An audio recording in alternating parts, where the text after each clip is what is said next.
Hello and welcome back to Rally DNA for episode 6 of season 2. As always, Jamie is right here with me. How are you doing, Jamie? Can you believe this is our 20th release already? Scarcely, mate. Scarcely. Time flies, doesn't it? Absolutely, and all the better for it. It's been a nice journey so far. And seeing as our guest this week is a bit of a fan of yours to the point where he even purchased one of your t-shirts, maybe you should introduce him. Yes, thank you very much, Colin. Today we are very, very fortunate to have with us the guest, Henry Catchpole, a man well known to most of us from his spells writing for Evo magazine, Carfection, the fantastic YouTube channel, and more recently, both the Intercooler app and website and Hagerty Insurance. Thanks very much for joining us, Henry. Really appreciate you giving your time. Not at all. Any excuse to chat rallying, to be honest. So yes. Well, Henry, I know your motoring, your written journalistic background has always been entwined with rallying, perhaps more so than any of your peers. I'm willing to bet that it's a long, deep-seated passion that you've had since childhood.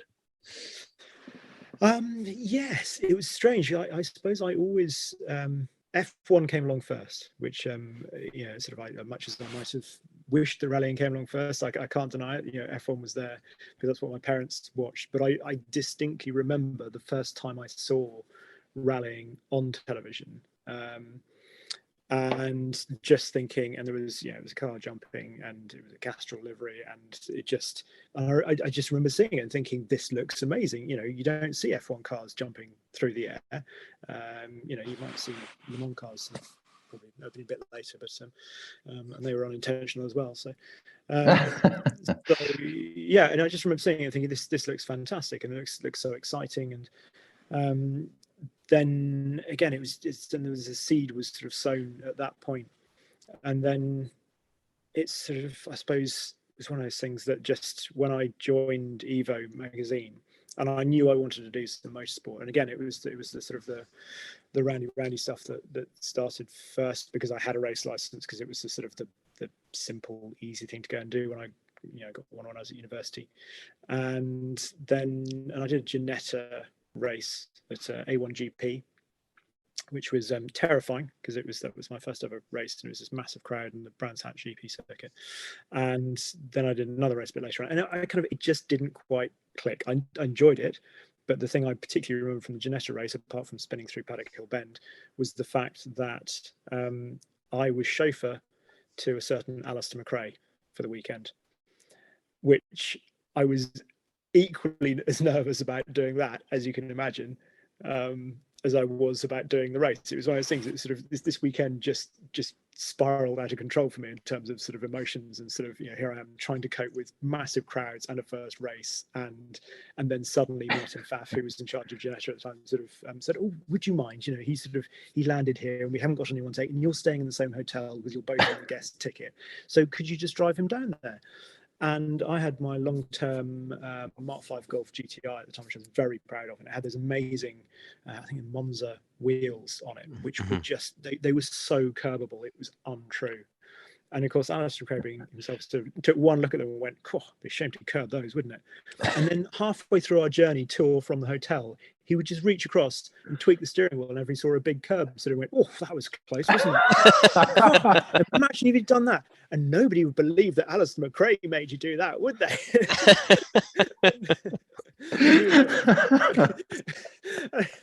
There was me sitting there, age whatever I was, absolutely terrified, and sort of, here's his absolute hero sitting next to me. I'm trying not to fluff any gear changes, and then he's reaching across.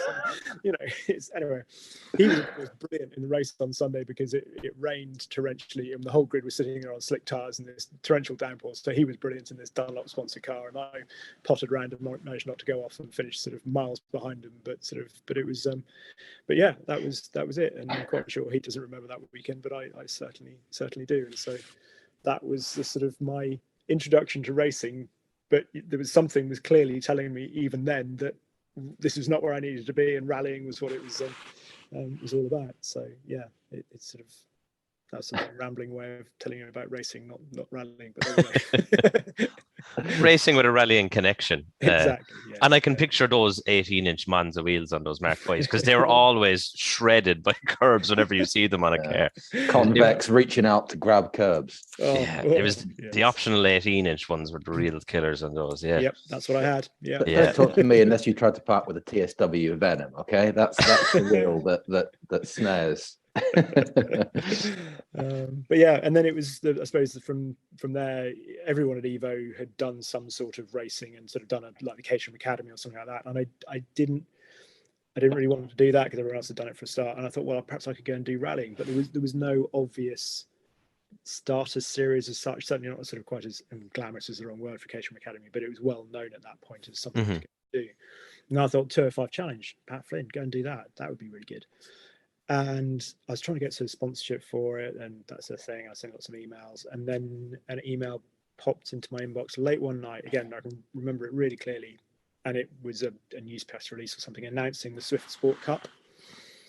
And I thought, well, I haven't got anywhere else to play this evening. I might as well stay another 15 minutes and send a letter to Suzuki PR and say, look, I know what you really need for this. It's a journalist doing this championship on this first rung on the ladder. Well, how brilliant would it be? And it'll appear in Evo. And I hadn't told Harry, the editor, that it would, but I thought, well, he'll be fine with it. And came back in the next morning and there was an email going, oh, this sounds like a good idea. Yeah, let's have a chat about it. I could not believe it. And yeah. But then transpired you needed an international license to do this first rung on the ladder. So I then went and bought a Peugeot 205 rally car from, I think the chap who won the championship the year before or something like that. But I just wanted, but as soon as he said the words, it's been really reliable, I thought, right, that's the car for me. And I paid $5,000 for it, trailered it back with a load of spares. It was incredibly slow, but it was pretty reliable. The exhaust was starting to blow when we did the first rally, and it was really blowing by the time I got my sort of fourth signature or fifth signature, or whatever it was I needed. Was this a 1.6 to it was a 1.6, yeah. First rally I ever did was the Wydene, and I thought it would be really, it's a really lovely rally. I remember, the sort of the stage going up, and it was sort of just getting dark, and it was sort of sunlight coming through the trees, and it was nightmare, Vatanen salute and kind of doing that. But we did the whole rally because I had a new co-driver, because we thought it would be great for the story in the magazine to do it with brand new co-driver, both of us learning on the job. Oh, that was a cracking idea, isn't it? Which it really isn't, because neither of us had a clue what we were doing. I ended up doing a huge amount of the co-driving as well. So no, we need to do that. No, when are we checking in? What have you got? What time? Oh, I've no. And we had no idea. I'd read somewhere that you weren't allowed to make your own pace notes. So I thought, well, you can't use pace notes then, can you? I had no idea that Patterson notes existed. And so we did the entire thing just off the road book. So there we are, herring through like an old RAC. Yeah, with him saying sort of, well, in 1.3 miles, you're going to turn right. Well, an awful lot happens in a forest in 1.3 miles. You're trying to read off the odometer as well, because you haven't got a proper trip computer, and you're just sort of looking at this sort of number clicking around. Thinking, is that 1.3? We're going to turn right. We're doing an awful lot of turning right and left. So yeah, that was that was what happened there. So it was, but we made it through somehow. To the end, and we got a signature, so it was great. That's the important part. And it was an adventure, and it was everything I could possibly have wanted from a rally in a way. Plus affordable real world 205 rally cars as well. That's not something that sadly exists anymore. No, I should have kept it really, but I needed the money back.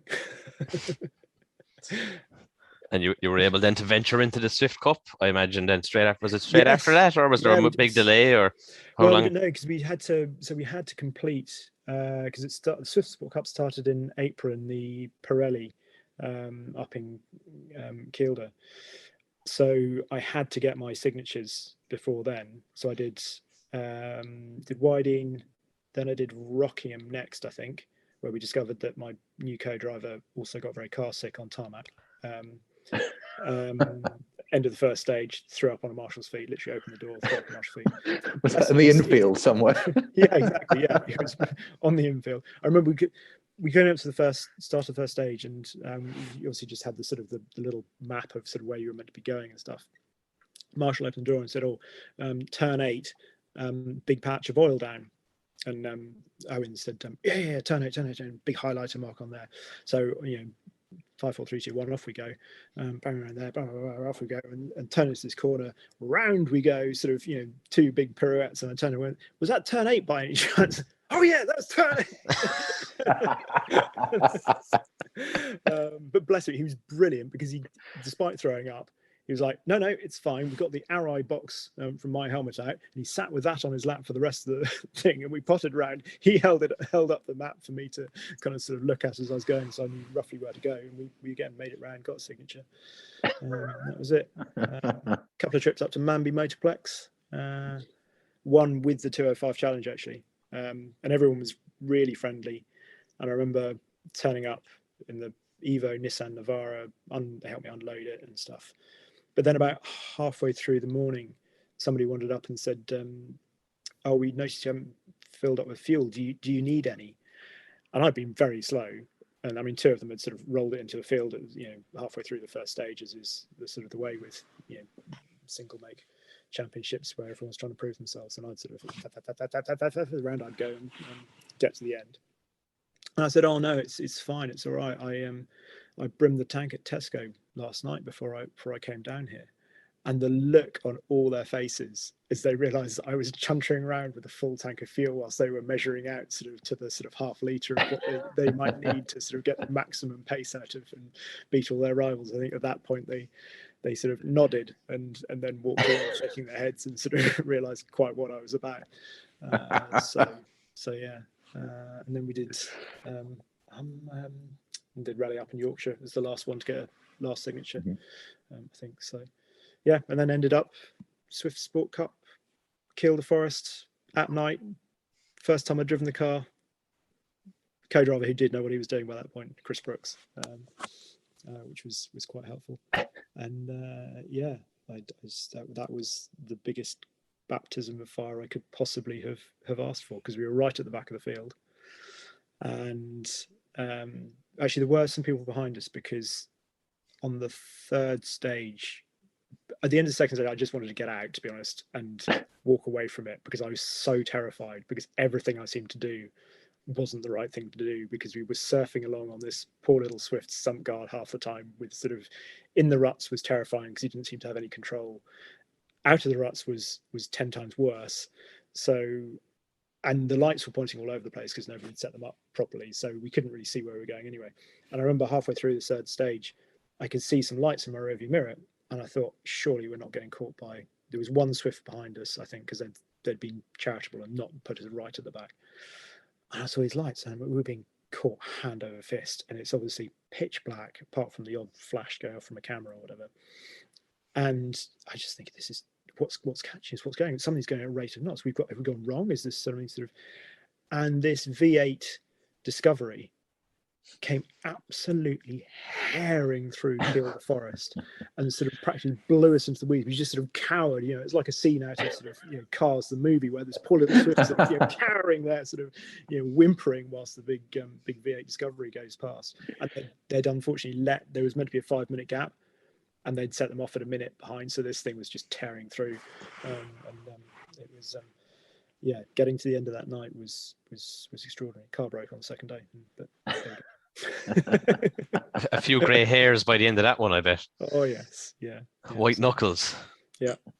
It's an unflinching forest, that, isn't it? I mean, I've been lucky enough to have a passenger in it, and it's just the size of the stones and the fact that there's not a single rounded edge to be found anywhere, is it? It's just pure slate and pain. Yeah, and it's almost like it's got a deserved reputation. Exactly. Yes. Yeah. Quite. And the big ditches that are sort of out there in the dark somewhere, sort of waiting to swallow you up, and yeah. There we go. I should probably go back one day, but possibly not. How did the rest of the year pan out after that? It was the best thing I've ever done. It was fantastic. We got to Jim Clark, which was the 2nd round and first tarmac, and that made a huge difference, obviously, to me, because I was just much more comfortable driving on tarmac. I love the idea of gravel, but tarmac was much more in my wheelhouse, as they say. And I remember just suddenly the notes idea started to click, and it just all started to make a lot more sense. I was much more comfortable. Then we went to the Isle of Man, because I think I turned to Chris at the end of Jim Clark and said, right, next time we're doing all the passes we can on the recce. We're not kind of skimping any of them, because I still hadn't really got my head around the notes at that point. But next I was like, right, this is it. This is going to be amazing. And Manx was just brilliant, because it was proper, 3 days of rallying. So a real adventure, sort of, going to bed on the first night thinking, I can't, a whole day tomorrow, and then the following night, and then get out. It's just, I can believe that this was such an adventure, really, in my first year of rallying. And we did Marine Drive, and I was relatively quick through that, which was a nice surprise. The final stage that evening, we hadn't got the brake bias set up right, so I think I'd already half spun a couple of times going through the stage, and then we were going down, came around this right-hander, and I saw somebody standing in the road in a high-vis sort of cardigan, sort of waving like this, and being the nice, cool, calm, collected person I am, I pulled on the brakes, locked up the rears, and spun down the road towards them. How we didn't hit anything, I've absolutely no idea. It certainly wasn't skill, but we ended up pointing the right, sort of vaguely the right way, with both ends still on the car, to discover a sort of a heap of cars that have all gone off on this. I think somebody might have dammed a ditch or something. It was something a bit nefarious going on,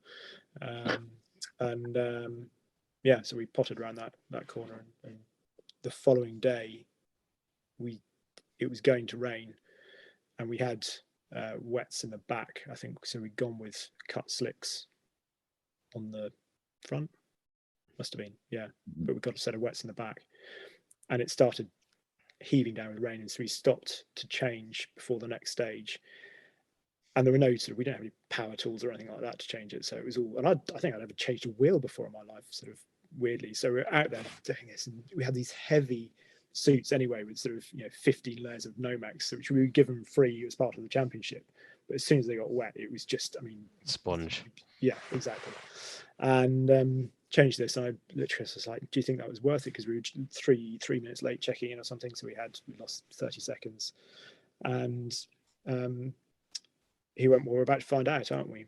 And we caught our minute car halfway through the stage, and there was something about those tires, they're Pirellis, I think, and the wets, I just got on with them. It just clicked, and suddenly I understood all those things that people talk about with having that connection and driving to the tire, and it was brilliant. And we ended up third, stood on the podium in Fantastic. In Douglas, and that was brilliant. And then when it was going really well on Ulster, until I crashed with about half a mile left of the last stage, we were second at that point, and then I rolled it in a fairly tame way as well, which is pretty disappointing. But made for a good story. One of those slow, crunchy rolls. Oh, it was irritating. We got rolled back onto wheels, and we finished. We still finished fourth, I think, of the Swifts. But yeah, we had been second. But as somebody at the magazine pointed out, it wouldn't have been a very good story if we'd had the podium of the rally before. That was kind of a good story. Now we really needed the crash anyway, so that was. Yeah, there is a rich tradition of motoring journals doing that kind of thing, and so there we go. And the rest of the season was kind of just fun, but that was it was brilliant. What a first year of rallying to go to 3 days on the Isle of Man. As you say, it must have just been yawning before you, like this chasm of 3 days on this relentless Manx roads. Brandy well intensifies. Yeah, it was. Did they still do the Douglas Harbour stage then? Presumably not. The Castletown one. You mean? That's the one. Yeah. Yes, Right. it's still there. So we had 2 runs around that in the evening, which was that was fun. Very cool.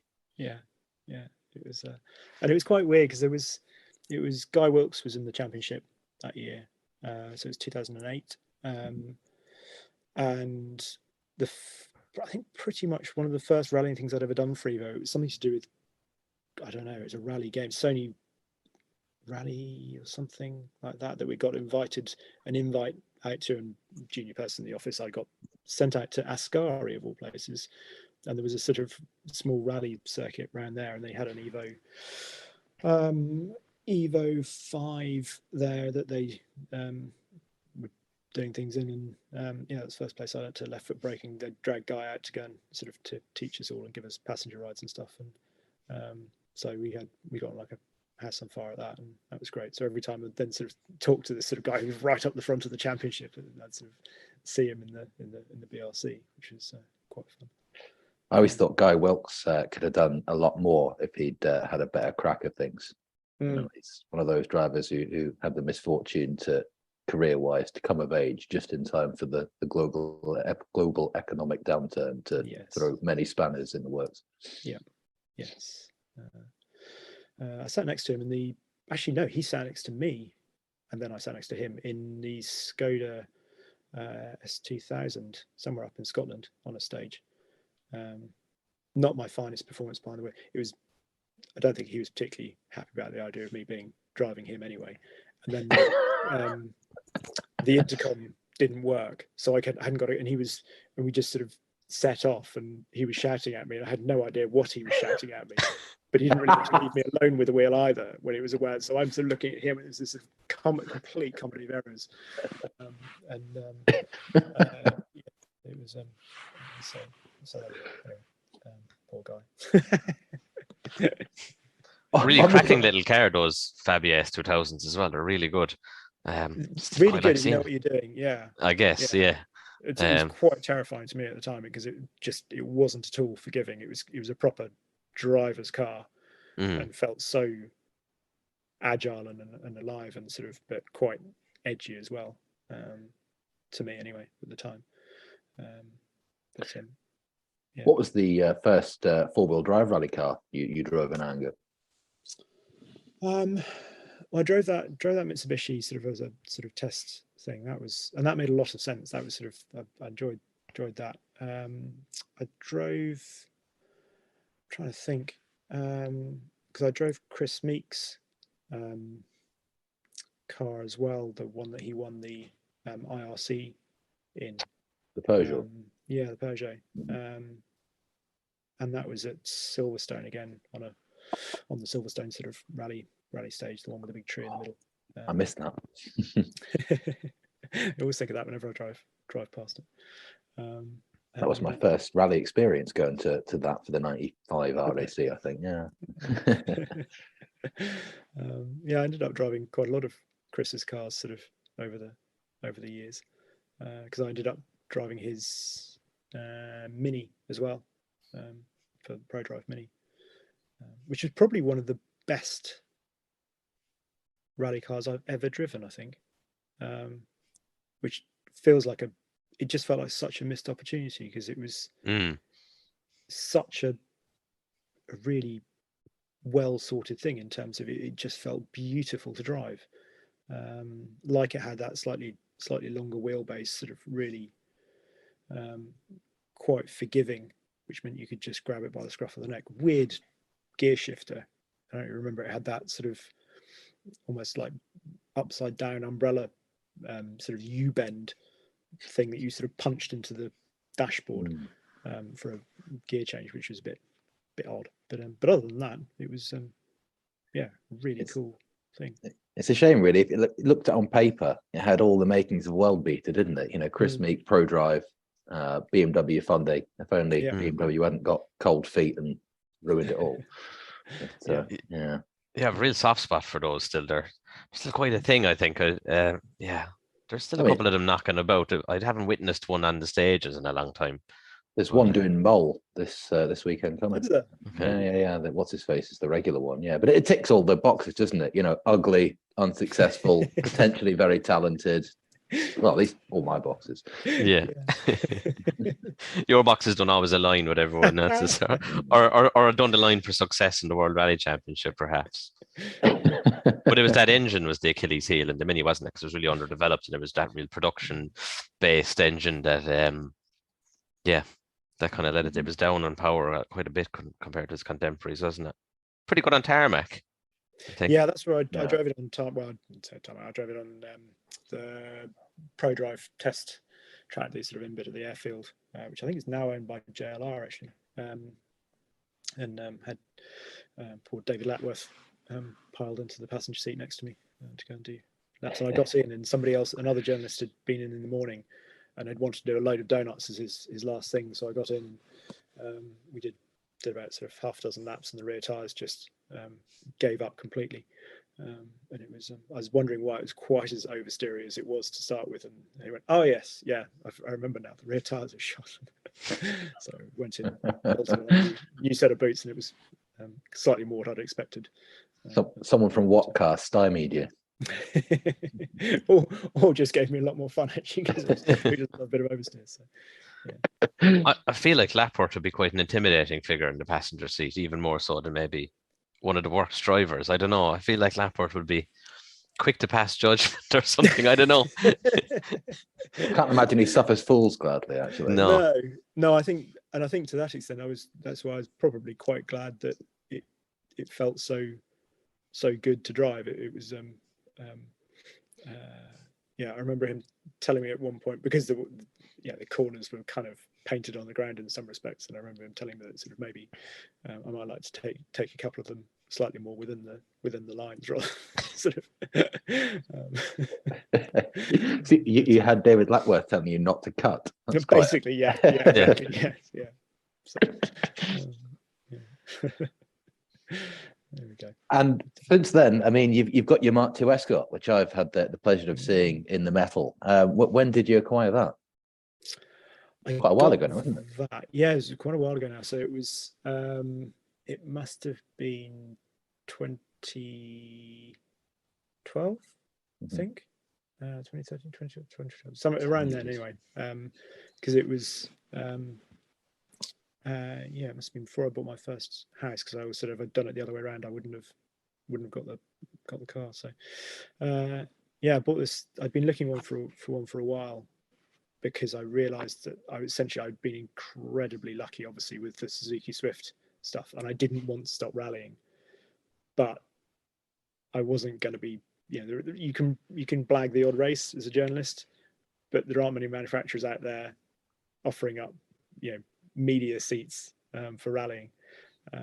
So I thought, well, if I want to keep doing this, then I'm going to have to buy my own rally car. And what did I want to buy? Well, an Escort seemed like a pretty good thing, because I didn't have enough money to go and do any championships or anything like that. I just wanted something that I could go and turn up to the odd rally in and just have fun going sideways in a forest, really. And so an Escort seemed like a good idea.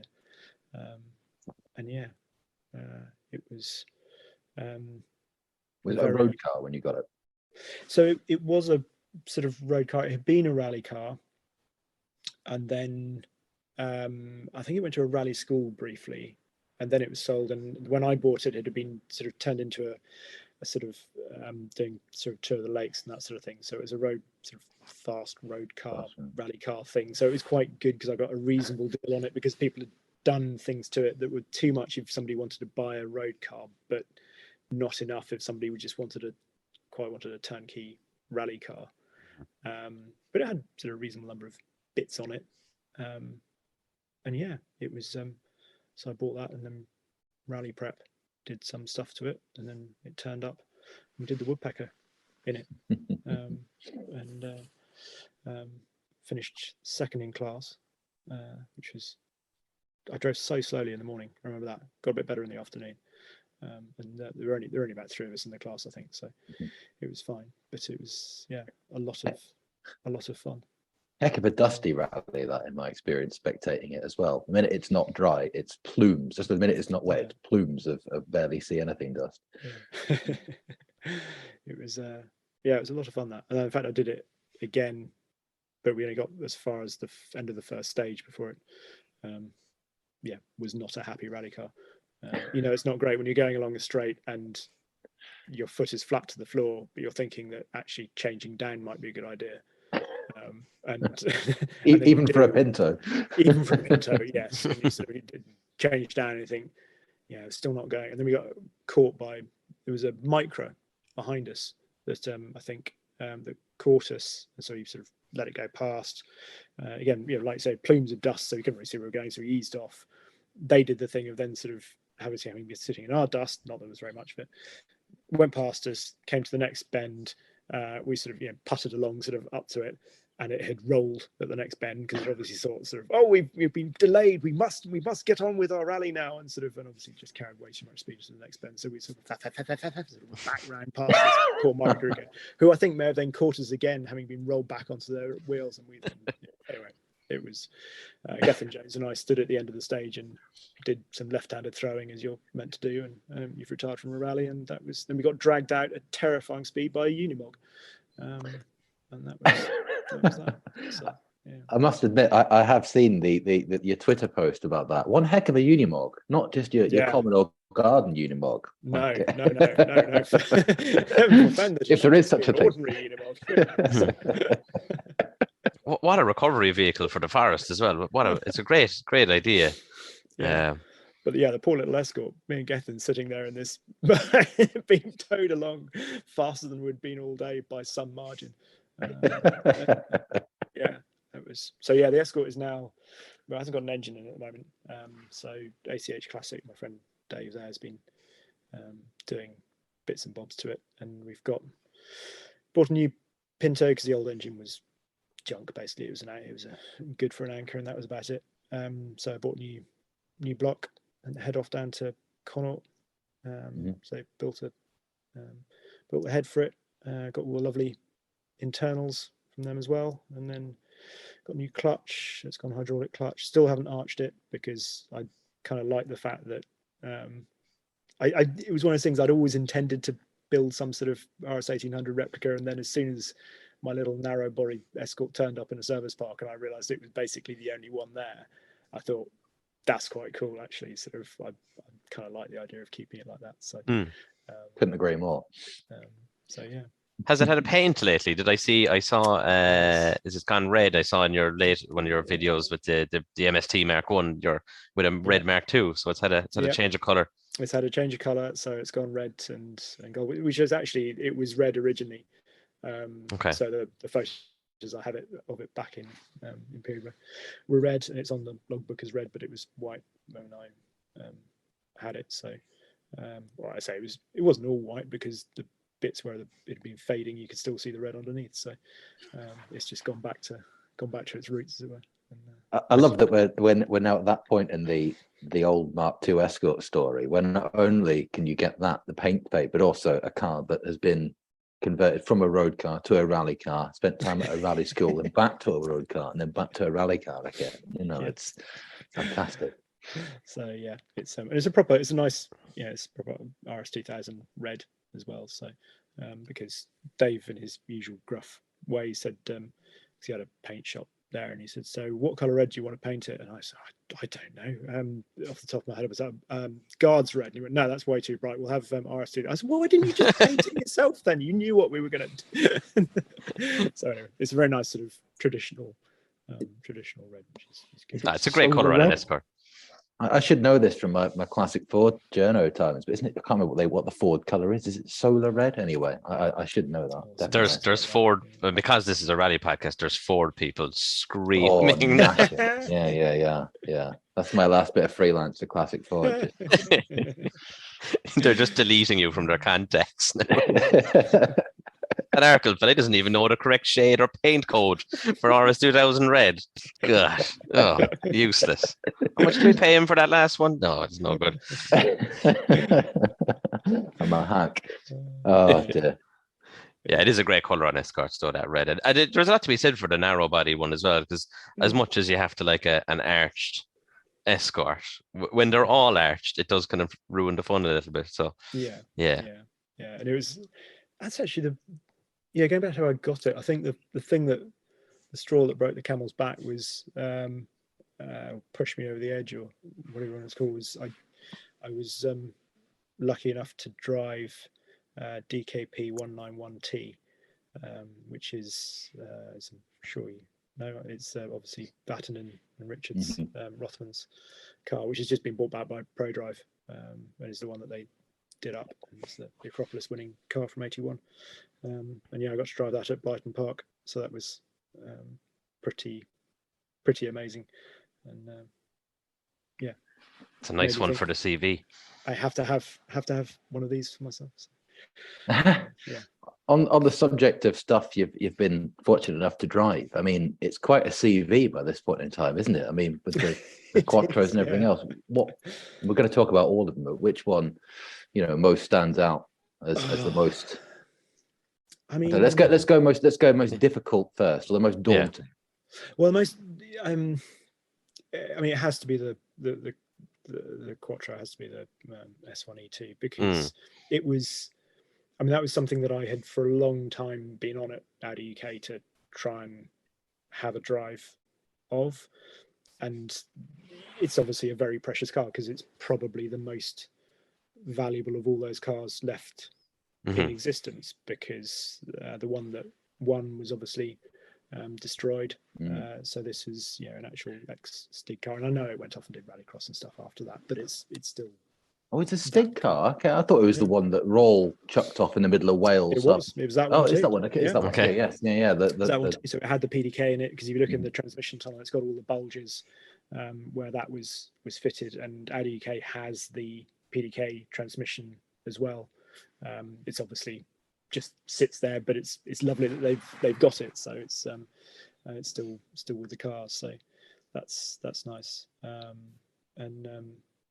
Yeah, because it was the gear shifter. There was a funny little gear shifter when Roll rolled it down the hill. He didn't really know. He'd snapped the gear lever off, I think, and they'd shoved a screwdriver in it, and he had no real idea. It was struggle to tell which gear you were in anyway. It was part of the problem with the PDK box, and it was obviously just it made it even more chuffing quick, and. Yeah, he was in the wrong gear basically, and then that's how they ended up. Full short ended up off down the bank. But yeah, driving that car, I think, because of what it was, and just it's intimidating anyway. And obviously, there's no umluft system on it. There's no anti-lag system on it, which is sort of a good thing, because it would have the idea of having all that boost there all the time is utterly terrifying, but equally it means that the big turbo, when it comes in at about 6,000 RPM, there's not a lot of time of sort of you just take off the thing sort of on its slightly shonky old dampers, kind of rears up at the front and lurches down, and you're throwing gears at it, and it's I'm glad I drove it. It's not a big track either, is it? It's not a big track, but it's bigger than some of the places I've driven rally cars before. It was big enough that you sort of thought, at least it's an airfield. Yeah. There's something to kind of, it's about as nice a place as possible, I think, as I could have asked for. So, and it was a good enough place to actually give it a proper run as well, because that's the other thing. I didn't want to just pot around in it. You've got to really try it, and I got enough. I think I've driven it more than anyone had in about 25 years, so because it was back from a refresh. So yeah, that was, but the idea of, as I say, the way the boost came in, it was everything I had hoped that ultimate Group B rally car would be, because you're just thinking you're slightly just clinging on, even when you sort of get to grips with it. The car has that slight life of its own, and I understood at that point why they were so feared, revered, spectacular, because you suddenly you had all this power, which just about now we're getting back up to WRC cars with the same sort of power, but they're matched absolutely and more really by the chassis. Whereas in Group B, you've got this bonkers engine with a chassis that's just not really capable of keeping up, and it's the idea of trying to pilot one of those down and keep up with it and think far enough ahead of where this boost is going to take you is mind-blowing, really. I imagine the boost coming in at 6k RPM in one of those, that by the time your brain has registered that sensation has now began to happen. Well, by the time you've registered, it's began to happen. It's well happening at this point. You must be already grabbing that gear and trying to wrestle with it, and it's just instant. By the time that's come along, it must be quite the shock the first time. Yeah, quite a rush, I imagine. It really is, because it's that thing is, so there's sort of the top. There are a couple of corners where you could really sort of get on it, sort of really coming onto the back straight at the Bicester Heritage Circuit, so a bit of runway, as it were. And then at the other end of it, there's a big long right-hander where, again, you can sort of predict it, get on the throttle early, and coming out of the corner, if you time it right, you'll be up in that boost. But the trouble is then, obviously, if you've got it right, and it is quite imprecise because of all the things we've just mentioned, sort of, your line, when the boost comes in, have you been on the throttle a bit early, a bit later, dealing with the understeer. So when it finally hits, if it then goes sideways, you've got a very narrow window before, as you say, you've got to change up.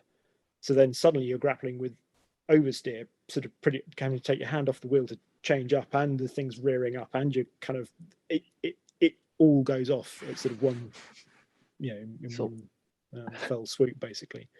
But it's and obviously it was on tires that were older than me, basically. I was just going to bring that up, because I was going to say, if I recall, those tires would be dated, would have been a charitable word for me. Yeah, they were extremely old, and obviously basically irreplaceable as well. So there's that nice sort of thing that they tell you just before you drive it. So these are we can't get these anymore, right? Okay. I'm sure everyone listening to this has already seen this Carfection video, but if not, you really should give it a watch. It's fantastic. I mean, not only is it, it's made because also Henry's love and appreciation of the cars comes through like a bell. So it's incredible. Oh, thank you. I think the thing I was most pleased about with that film was that we did it properly, for sort of within our parameters of being making internet films and stuff, because Goodwood the year before, Audi had done a Quattro celebration, and they dragged that car out, and Stig had come across to drive it, and with a sort of unreasonable amount of foresight for me, I'd actually sort of said, well, could we interview Stig in the car? And they said, yeah, why not? Let's do it. So it's hurriedly set up this interview. We weren't really prepared for it at all, and but got him to just answer a few questions in his quite shy sort of way, but we were able to put that in the film of his memories of driving that car, sitting in the car, and it just felt like, actually, yes, for once we've done all the things we'd like to do with this. So it was it felt good. It's weird. Stig always struck me as unlike a Finn, not monosyllabic, but you're right, just shy more than, not unwilling to talk, but perhaps just not able to venture much more. Later in an evening, he does open up. But I think that was the other thing. Sort of, I've been, of all the cars as well, I've been so lucky to. There are times I wish I'd asked different questions or known more, and sort of, but to have met the likes of Walter Roll and Hannu Mikler and Stig and stuff like that is. Yeah, I've been. Ari Vatanen, went to Ari Vatanen's house and had coffee with him. He's the nicest man in the world, Ari. Yeah, so lovely, incredible. He seems so great, and he's just every time you see him on camera or doing an interview, he's just like delighted to be there, to do anything you ask of him. Seems like such a nice bloke. Yeah, so lovely. I remember. I was talking to somebody else about it as well. We went there, spent 2 hours chatting about anything and everything, not just rallying, but sort of European Parliament stuff and things like that. And we basically just doorstepped him. I'd never met him before. Mike Duff, who I went with, had interviewed him, but not in person a couple of times. And we turned up, and he made his coffee and gave us macaroons, and then showed us his, sort of said, well, you'd probably like to see this sort of thing, and rather reticently, in sort of this tiny room up somewhere in his house, and he had all of his old overalls and helmets and the sort of the famous helmet and sunglasses, amazing pair of sort of Marlboro branded sort of like Carrera sunglasses. I remember those. And yes, it's just all that sort of stuff was. And then he gave us a bottle of wine from his vineyard. I said, oh, you should have one of these. and sign the visitors book, please do. And you're like, this is, I can't sign Harry Vasselin's visitors book. This doesn't make sense. So yeah. It always struck me as unlike most certainly successful Finnish rally drivers, willing to sort of give you more in terms of emotional, input. From the interviews he gives, even at the early stuff, that when he, after that horrendous Argentine horror smash, the interviews he gave when he was worried about, having perhaps contracted AIDS from a blood transfusion, he was very candid, very, like proper heart on his sleeve kind of thing, which you wouldn't expect any professional driver to do, let alone a Finnish one, and it just, completely standout human being. Yeah, absolutely. Couldn't agree more. Yeah. Other rally cars. Where do we go?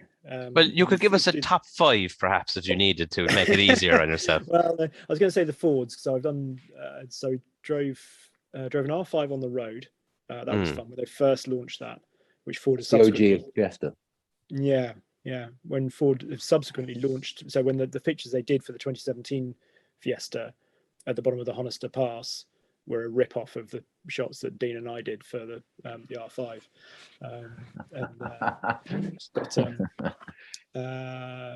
was fine. We're quite happy with it. We're quite chuffed, really.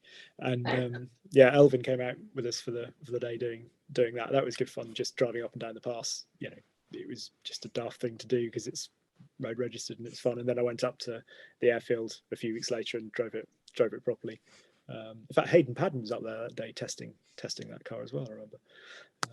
So that was fun. And then my undoubtedly one of the best experiences was I convinced Evo that we needed to do a gravel group test, sort of off the back of the aerial Nomad coming out. Mm-hmm.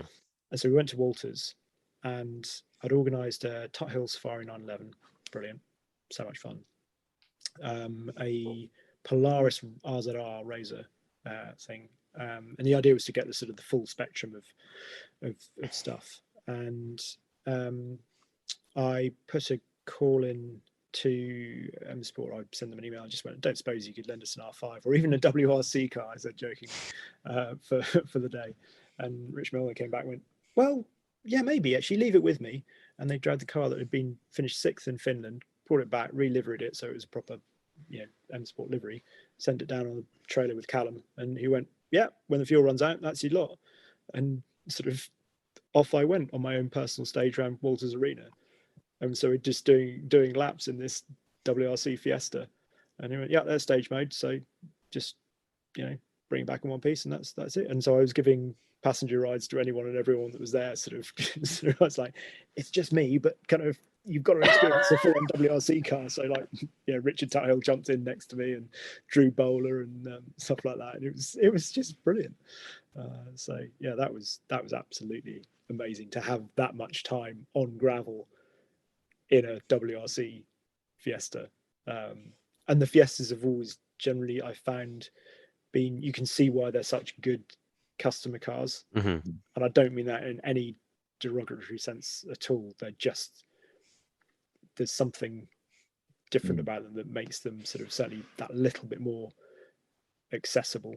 Still slightly more user friendly. Fantastically quick, but just a little bit more user friendly. On the other hand, WRC, the S3. No, carry on, please. No. That's what was that like? That was very cool. Drove it at test track in France. Actually did all the way through. So did R1, R2. R1, R3. It would have been R5, and then the WRC car. Again, that was Chris's car. That was really good fun.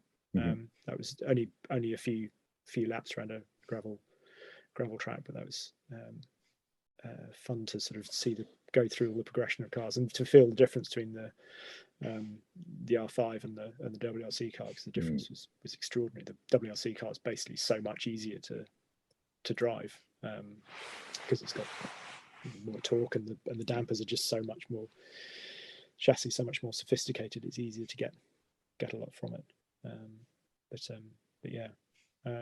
The other Ford to finish that is the 2005 WRC car, the Focus, 2005 Focus. on tarmac at Brighton Park. That was the same day I drove DKP 191T. No, it's Steve Perez's car. Mm-hmm. And again, very kindly said, "Go on then, have a drive of that." And it was the first time I'd driven one with a big single paddle, which felt completely natural.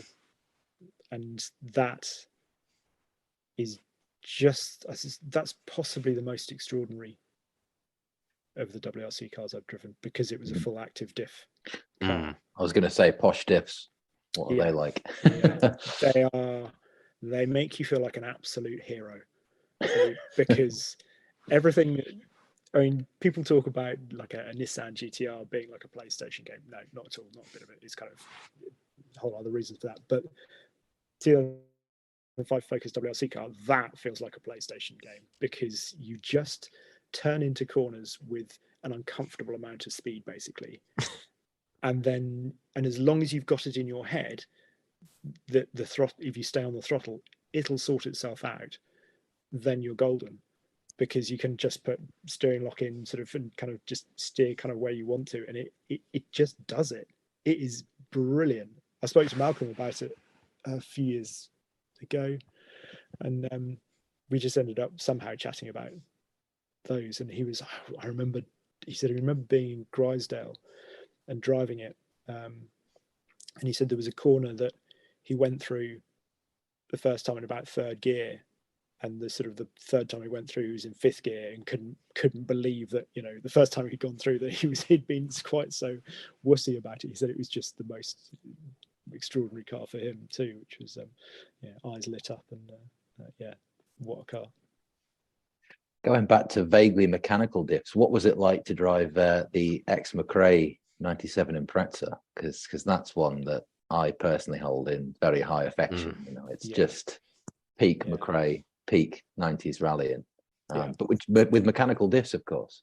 Yes, and it was, and that was so I drove that at Kerbera, and it was kind of almost like my ideal setup in a way, because it was on gravel tires on tarmac, so you've kind of got that play with it, but you've got the consistent surface to play on as well. So and it's a nice little circuit that's not too again, a bit like Bicester actually. It's kind of a good place to do it, and it was just so,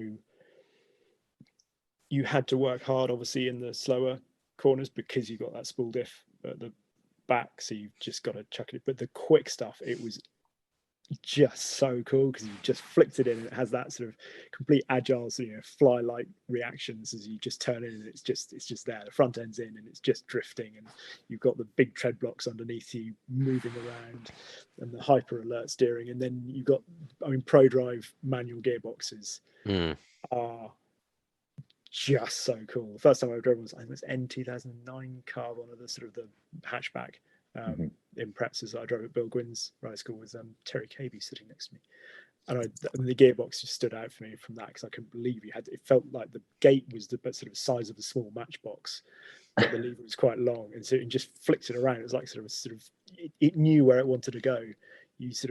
People talk about sort of things, you think it and it does it, and it was just like that, and this was the sort of the same kind of thing.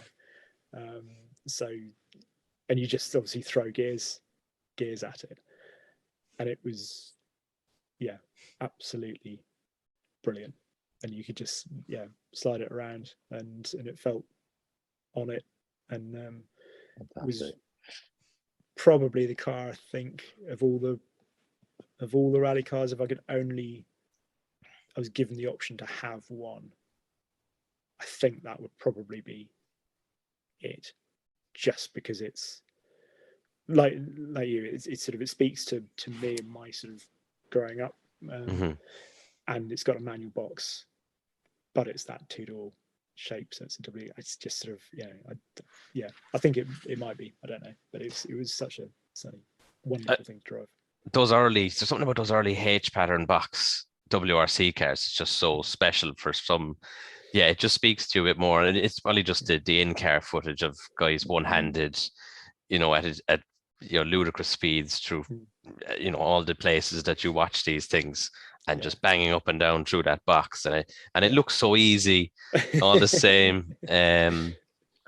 Yeah. Plus 555 graphics as well. You actually get, proper cigarette terrible livery, which I think is it was just a lovely blend of being sort of, like I say, hyper agile, but still has that blend of mechanical and sort of and modern in there with, you say, the H pattern box, but what a car. So perhaps I shouldn't have ended with this one, but I mean, has there been anything on a similar scale that you've driven and it's been a case of don't meet your heroes? Anything that's been, well, not duff, but disappointing? I'm trying to think. So I drove the Citroen C4 WRC car. Like everyone found that. Which, yeah, and it was really that took probably the most amount of learning. I felt like I didn't instantly gel with that car, which was strange because obviously sort of, and I know Loeb said that the DS3 was his favorite car. I can certainly see why he preferred it, because it just felt just much more approachable. Again, it was sort of a relatively, I could get into that, understand it, and drive it. And the C4 felt like you really had to work. You just wanted to grip, absolutely kind of wanted to be straight all the time. So you had to get it sideways into the corner and then which is, makes sense. It's exactly how you meant to drive a rally car quickly. It's how low, it's that thing. You're not oversteering coming out of the corner and stuff, which is, I like. But so you had to really be quite quick on the handbrakes of the place I drove it, and understand the grip of it. And you sit so sort of, in the middle of the car, quite a long way back. It's sort of almost touring car style, so it feels quite alien to that extent as well. You sort of, big old sun strip across the top, and it just felt tough. It wanted a grip. It wasn't going to have that lovely sort of slightly fluid, easy sort of to drive thing. It was designed, built for a purpose, and you watch how Low drove it. And as soon as I drove it, I thought as well, because Kimi, obviously, that's the car he was in, and I thought how much better he probably would have got on if he'd actually been in a Ford rather than the Citroen, because I think it would have probably suited him better, I'd have thought. I don't know. That seems like an awful leap to suddenly start second guessing a Formula One world champion with far more skill than me, but it just kind of, I don't know, it was a thought that occurred to me, because it didn't feel like the most natural car to drive. And you had to sort of understand it and understand how it wanted to be driven, and then drive to that understanding rather than through pure feel, I think. If that makes sense. Whereas a lot of them you can jump in and kind of make it up as you go along, and it just comes to you more naturally. So yeah, that was a fascinating but definitely trickier car to drive. I drove it up the hill at Goodwood as well, actually, in the dry, which was nice. So I got to drive it, and I've rarely been so happy as to actually manage to do a proper handbrake turn at the bottom of the hill. I didn't really mind about the run up the hill after that, is the fact that I'd managed to turn it around properly, and sort of, because Matt Girardo, who's incredibly generous and sort of nice and fun, and just says, just go for it, just drive it flat out, and just make sure you use the handbrake a lot and make it really entertaining for everybody. And I'm thinking, yeah, this is great, but it's also an X-Lobe T4 WRC that I really don't want to stuff. Well, I mean, Max Girardo was going to be my next point, because obviously he seems like a complete rally nerd of the best sort. I mean, his videos with the Christmas trees and everything else. I mean, what a guy. And I assume you're going to at some point have a go in that his latest acquisition, that Zara Loeb WRC. Yeah, you beat me to it, Jamie. He sold it. Oh, no. Already? I know. Yeah. Well, you say already as if it's that surprising, but I mean, just look at it. It's just, Yeah, I know. Yeah, my thoughts exactly. So maybe he'll dig another one out, because that would be... yeah, you just don't seem to see them as much as that generation of rally car. It's contemporaries. I don't know, maybe it's just this part of the world, but considering you seem to see rather a lot of its peers still and or up to lately out and about quite a bit, you just don't see Zara's being flung about the place. But the pictures of that this morning when I was looking, what a thing in tarmac trim. Yeah, even better in the blue. You beat me to it again. Thank you, Big Tobacco. I'll take my kickback now. Yeah. Well, it's also the last time that graced a WRC car as well, right? It had to have the go and then the commas or exclamation mark throughout there, you know. Yeah. I had a scale model of the Galwa one. Yeah, much better. Much better. I think the ZX Rally Raid. That's a whole other subject, but that was fun. That was good. I can imagine. I always forget that Citroen's, crushing Paris Dakar Rally Raid success in the early 90s, built off the PSA Group B thing, Yeah, exactly. Because it was just a 206 T16, wasn't it, underneath? But that was good. There we go. I was trying to think other maddest thing. Rally Cross.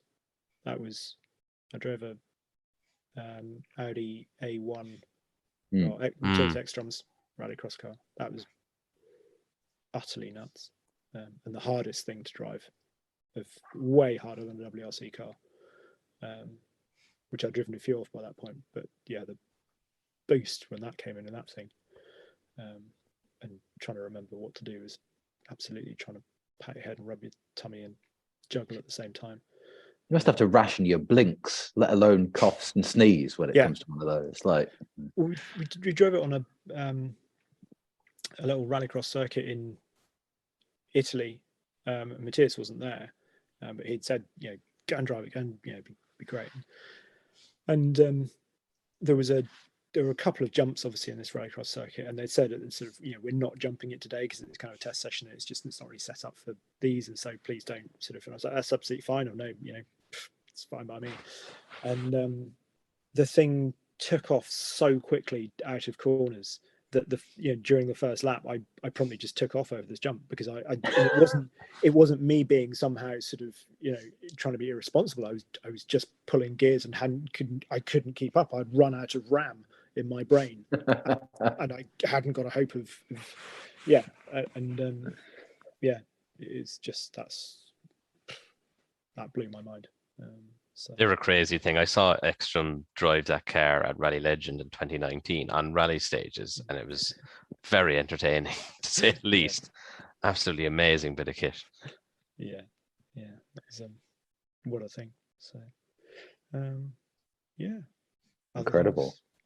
I mean, your rally car content. I mean, we all appreciate. I think I don't want to speak for the rally nerds of everywhere, but the amount of passion and rallying you bring to sort of mainstream motoring journalism is much appreciated, mate. Oh, thank you. I just feel incredibly lucky to have sort of had this slight niche, not quite all to myself, because obviously there are others out there that love it, but it's which is great. But yeah, I've been very lucky to do an awful lot. Riding with Loeb, there we go. Didn't mention that either. That was pretty cool. Yeah. Was that in the C4? That was in C4. Yeah. It's their French test track. It was a bizarre day for all sorts of reasons, but it was halfway through the season in the Swift actually, because I did that thing of he was typically low, cool, kind of slightly disinterested, but just not in a kind of rude way, just cool and sort of hanging out. So he wasn't really chatting to everybody kind of in between runs or anything like that. And I got in and said to him that I was doing the BRC, not because I wanted to, I sort of had this, he'd sort of turn around and go, "Oh, fantastic! How's it going? How was the Jim Clark for you? Did you do the Swinton Crossroads flat?"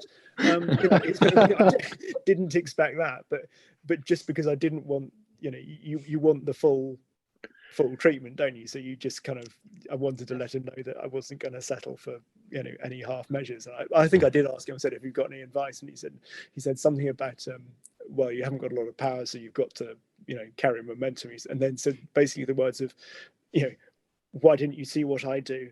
and get maybe instead of perhaps you have a look at what we do in this and sort of see if you can pick up any tips. Have you watched me on YouTube? Yes,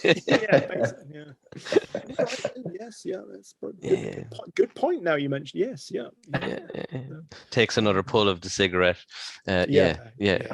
Tell you what, man. I mean, this podcast, if nothing else, is not doing good things for Anglo-Irish Franco relations. Oh, there's been way. I mean, that's the first one I've actually committed to the accent because I've pulled out of that accent so many times over episodes. And I think we've mentioned Galway on at least half of the recordings. I mean, we need to get. What was the Ligier one? Gitan, the other one. Gitan, yeah. Those and between that and your terrible Peugeot jokes that you used the same one twice a couple of episodes ago. The lion's share. Oh, I don't even realize I'm doing it. And then you went back again for a second go of it in the same episode. That's unintentional pun work, mate. That's it. But we really do appreciate your rally content. Gathering such a big audience. There isn't many journalists out there that will appreciate a Manta 400 homologation special and bring it to the screens. Which are great as well. Yes, yeah. I do like a Manta. Always remember Manta. This is a proper segue, but I loved skiing when I was growing up, and for my 6th birthday, I think I got given dry ski slope lessons down in Guildford Dry Ski Slope Centre, the Bishop Rheindopp. It was it's about as far as you can get from a pretty mountain as it's possible to get. But I loved it. And my parents thought I'd hate it because I was doing heights and stuff like that. Anyway, went there. Ski instructor called James, when he had a white Opel Manta. So the fact that he had that and he was a ski instructor, albeit in Guildford on a flat piece of ground, but he suddenly became the coolest person within my orbit. I had a similar experience. Manta's always had a special place for me because when I used to walk to school, there was an old man at the end of our street who was widowed, and his house, pristine garden, retired garage. And when I was walking to school, he'd be pulling his grey Manta GTE out of the garage every morning, and when you came back from walking back from school, he'd be polishing it, and it was always absolutely perfect. And it was, you started your day admiring his Manta, and then on the way back you'd see it as well. Great looking car, those in grey. Nice. Yeah. Oh, one other rally car that's a bit weird but super cool. RGT 911. That was some noise. Yeah, the Tuthill one, when it was in its red and white livery quite early on, didn't feel like it had enough steering lock really. Drove that at Cobra too, but the noise from that, that would be quite a thing. If my numbers came up on the lottery, then going and rallying a 911, a sort of a 997 or even 996 jet 911, cracking, go across to Belgium. Yes. Yeah. So some of the spectator snippets of even sort of low grade grainy footage of those cars going through Belgian stages flat out is otherworldly, almost offensively loud. It's incredible. It's so good. It pierces the eardrums going past. It really does. There's one video in particular, just basically 90% of the 15-second clip is of the back of a tree, and yet for that 2 seconds, it's just I did I spent a year following the BRC in 2017, must have been, because I'd just gone freelance. Or maybe it's 2018. I can't remember. Terrible dates. But I did the sort of reporting for Prestone, who was sponsoring the British Rally Championship at the time, and they wanted more content, so rang up. And actually, Luke Barry, it was kind of his first gig. He was still at university, and so it was really nice. So we got to go and do a load of stuff together and go to the rallies. And one of them was obviously Zebra that year, and Patrick Schneers was in a 911. going around. I had to work very hard to remember that I was there to cover the BRC and not just stuff a load of clips of 9/11s up on Prestone Facebook page. I failed pretty spectacularly, to be honest, but I think it did all right. Everyone still loved it, so it was fine. So yeah. And bothering Snyers about the Manx heroics in GXI 9427. Now, Patrick, you've probably never been asked about this before, but there's a video out there on the internet you might not be aware of.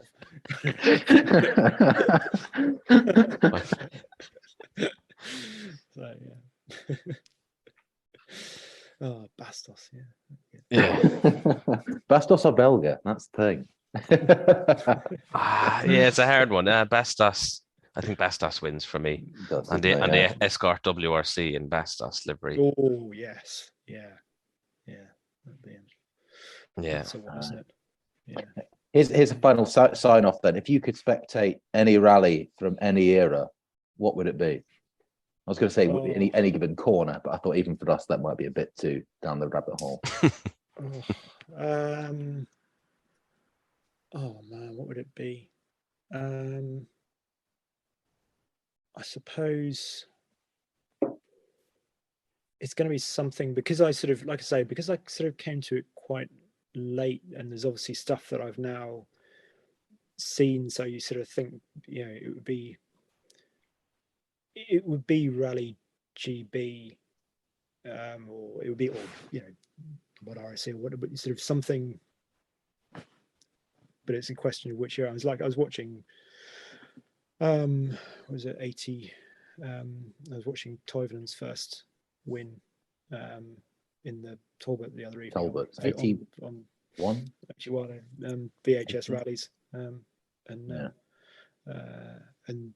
that sort of, I'd love to have been able to go and chase that around the country, doing that. But then I think to sort of equally, I've watched obviously the 2001 McRae Focus footage so much, and to have been on one of the few stages before he did Bennett, that would have been pretty spectacular to go and see that. That particular bit of 01 Focus in Car is just one that's seared into the brain.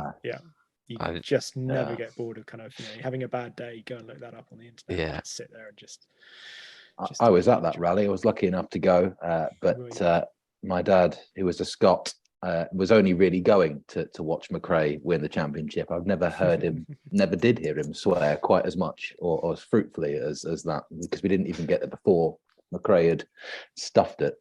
Ugh. Yes. Yeah, I did interview Nicky Grist about it a few years ago now. And sort of did something on because he obviously had the panels from that car in his office and stuff. So yeah. Nice. Well, before we let you go, did you catch much of Rally New Zealand last weekend? Did you commit to staying up late? I did commit to. I stayed up. I felt pretty ropey at the beginning of this week, I'm not going to lie, from late nights, watching a lot of that. But it was, amazing, wasn't it, to see he did it again. It's that Cali Rovanpera, slippery conditions. He finds grip where others can't. Yeah. It's I wrote something for the intercooler about him months or so ago, and I went back and looked at sort of the specific stages where he had just destroyed everyone else, because he did it he's done it obviously a couple of times, particularly on power stages. This year in Croatia, he did it obviously to beat Tanak again, and that was, go back and watch the onboard of that WRC Plus, and it's scary kind of his commitment through there. But then it was Estonia, wasn't it, where he took 20 odd seconds out of Elvin.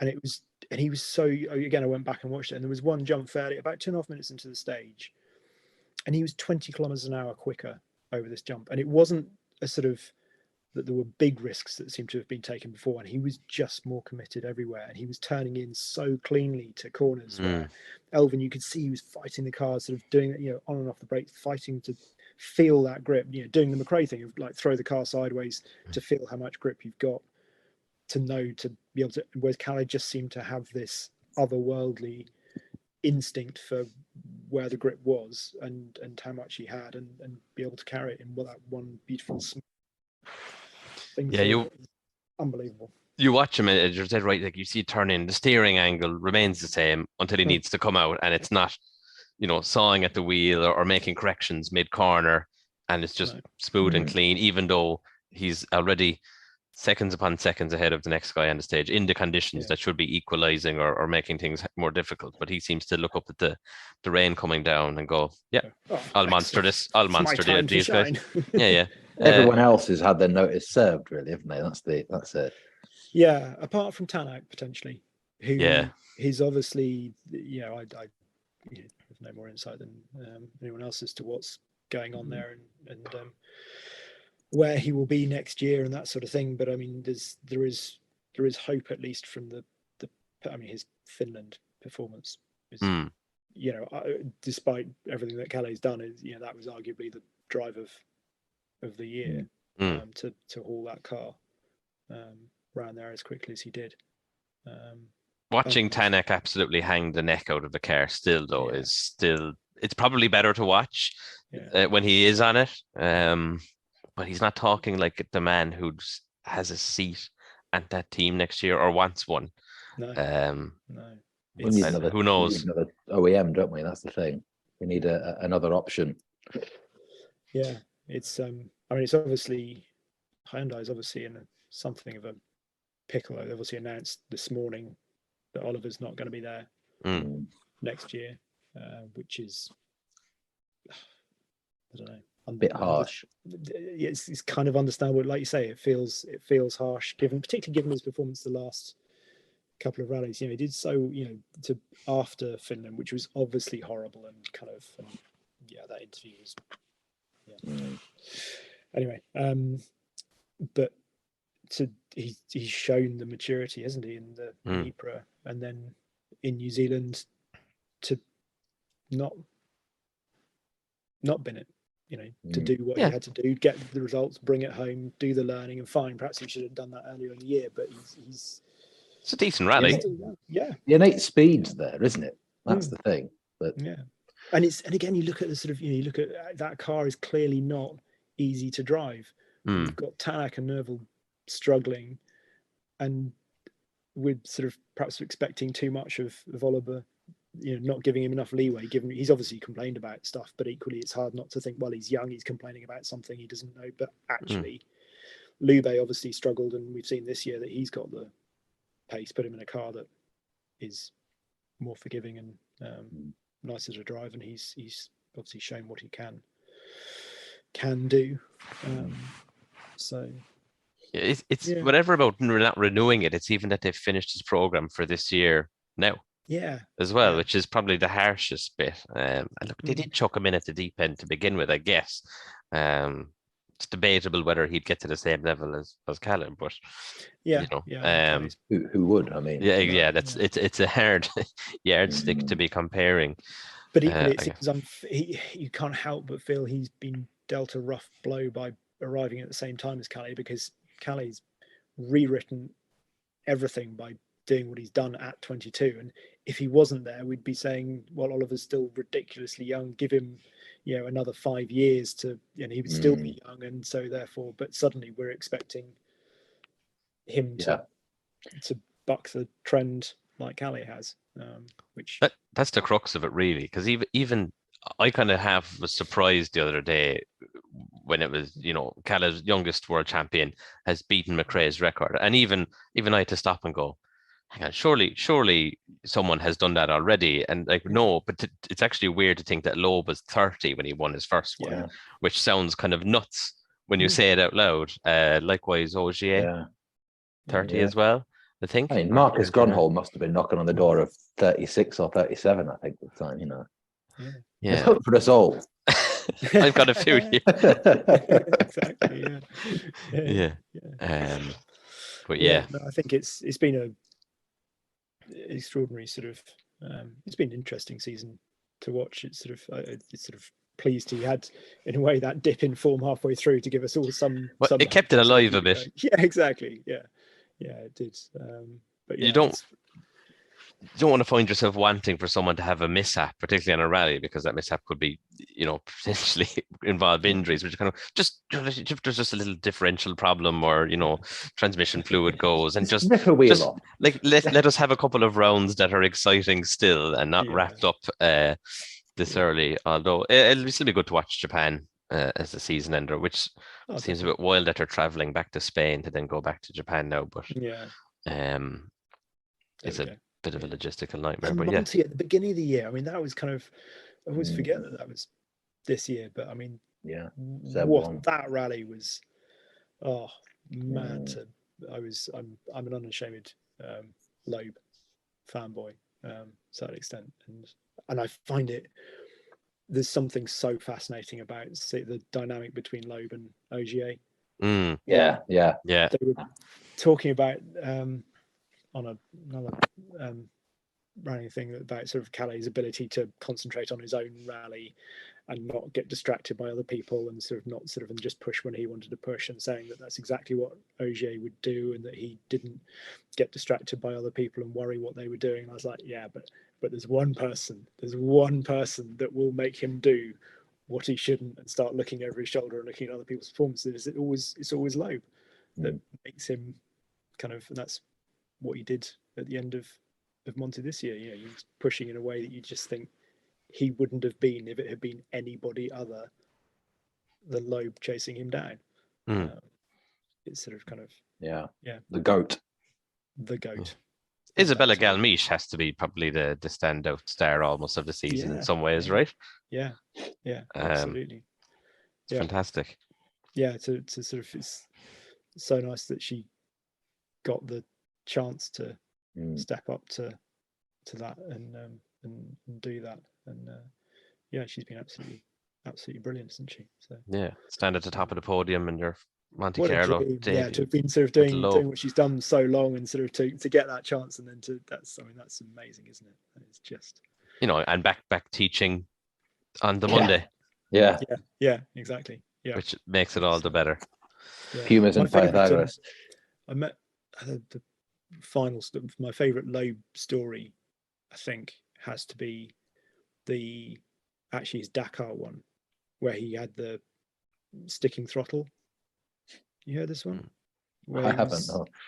So this was, I think, the second year that he did it, and it was out in South America, and he was leading the rally by about 8 minutes, and it was on sort of stages where the minis really should have been better, because they were sort of WRC type stages, and the Peugeot wasn't necessarily designed as well for that. But he was doing Loeb, being incredible, and he had 2 punctures in the stage, and then with I think about 300 kilometers still to go, they got the sticking throttle, and the only way to operate the throttle was by a switch on the dashboard. So it was either fully on or fully off by a switch on the dashboard. So they drove for the rest of the stage just by using this switch for the throttle, and he lost the lead of the rally, but by like a minute, to Petter Hansel in the same machinery, having driven the whole way like this. And I thought this was just like that. It was unbelievable. I thought, this is just crazy. I was like, it can't be true. And I was in Morocco the year afterwards, doing something for a new startup that we won't mention, and he was driving Nissan Navara, and I wanted to go and follow an old Dakar stage out there, and we were out in the middle of nowhere, and we saw this Peugeot. Saw the dust kicking out first, and we stood back, and it was middle of nowhere, down on the edge of the Sahara, following this old Dakar stage, and this flipping Peugeot Dakar car, full black, testing livery, just comes hammering across, and off it goes, off through a village sort of, and think, wow, it's extraordinary, huge travel all over the place. And we got some photos of it, and it was Loeb behind the wheel in the middle of nowhere, and there were basically 2 hotels on this road, and I saw his helicopter come down, and I thought, in this other hotel, and I thought, oh, I wonder. So I left the hotel because I had some time and walked half a mile up the road to this other hotel. And sure enough, went in there, and the full Peugeot squad was in there with the 2 cars, and there was Low, glass in hand, and anyway, and Daniel was there as well. And they were the marketing team was rigging one of the cars up for some sort of Halloween Instagram stunt, which obviously Daniel was fully on board with, trying all masks on. Sebastian couldn't look more sort of like uninterested and but he was stuck in the middle of Morocco with literally nowhere to go unless he was going to walk down to my hotel at the other end of this road. So he was just there with his kind of supplies. And so I walked in there and nobody stopped me. So I just wandered around and chatted to Daniel. I thought, I'll ask him in my broken French and his broken English. And I said, is it true, this story? He was like, yes. And he's yeah, he said, I was doing the gear stick and he was doing the switch, and we drove all this way, and it was kind of and it was broken, and I was like, yes, fine, that's all I needed to know. We have this story. It is absolutely true. He did 300 kilometers using a switch for the throttle. Wow. And didn't lose. It was incredible. So there we go. That's enough. Sorry, tangent. Just another reason why he's the GOAT. Exactly. I guess. Yes. Yeah. There we go. Well, Henry, thanks very, very much for joining us. It's been a blast. It's been a pleasure. Absolutely. It's been incredible, mate. It's been great fun. So thank you. We could all waffle on for hours more, I'm sure. And yeah, I suppose we look forward to more. Keep up the good work, I guess, from our side. Absolutely. Yeah. Thank you. Make sure Max Gerardo digs up another Zara so you can have a go in it. Yes, definitely. Yeah, that needs to happen. So. Yeah. Come on, Max. Thanks very much, Henry. Really appreciate it, mate. Not at all. Thank you, guys. And thanks everyone for listening to another episode of Rally DNA. By the time this episode drops, Jamie and I will be on our way to Rally Legend, and thankfully there's no BX40C on the entry list, so I won't have to restrain Jamie from rubbing himself against one. Tune in next time for another episode of Rally DNA.